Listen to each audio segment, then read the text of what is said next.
Just before you fall asleep, something powerful happens inside your mind. Your body rests, but your subconscious wakes up. Carl Jung believed that the words you speak to yourself at night do not disappear. They sink.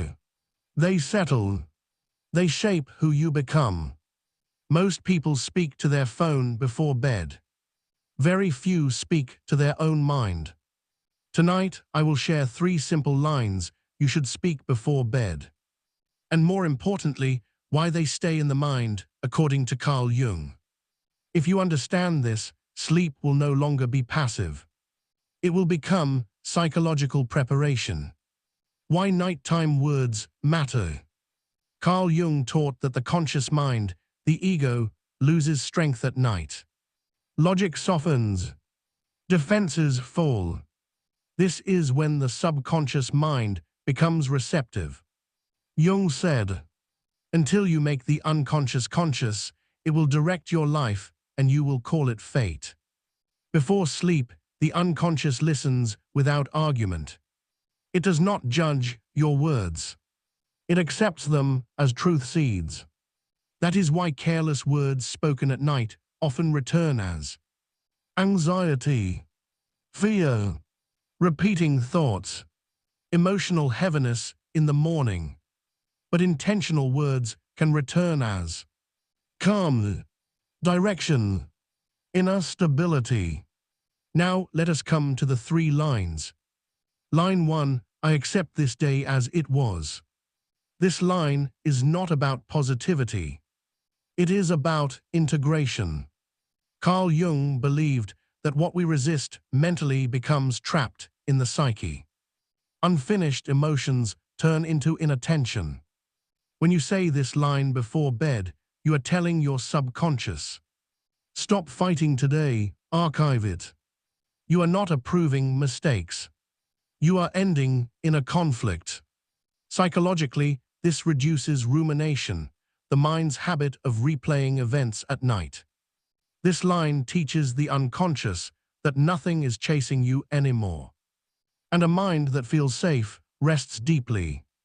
Line 2, I release what is not in my control.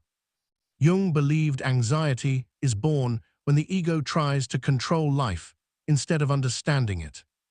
At night, unresolved control turns into overthinking, tight chest, restless sleep.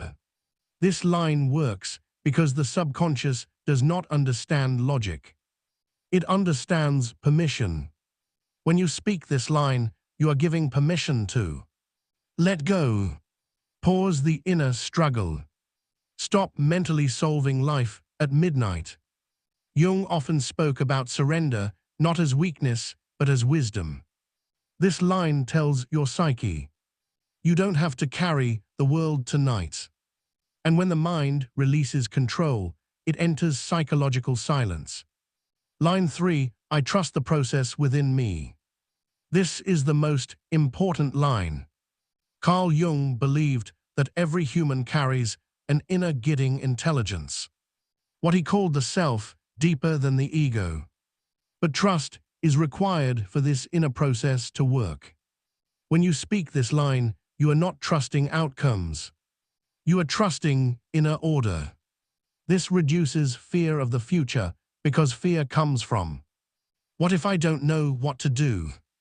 This line answers that fear gently. Something within me already knows. The subconscious responds strongly to trust. It stops scanning for danger. And when fear leaves, sleep becomes restoration, not escape. Why these lines stay in the mind? Because they are not affirmations. They are instructions. Carl Jung warned that the last thoughts before sleep often become the first emotional tone of the next day. These 3 lines: close the past, release the present, stabilize the future. They do not force happiness. They create inner order. And order is what the psyche seeks most. Jung once said, the quiet mind is stronger than the loud one.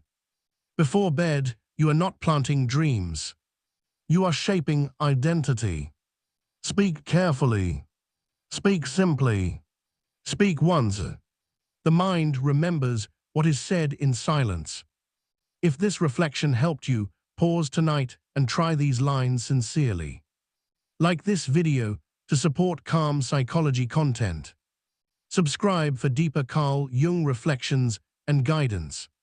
Comment, I speak with awareness before sleep. Remember, you do not need to control the night. You only need to speak wisely before it begins.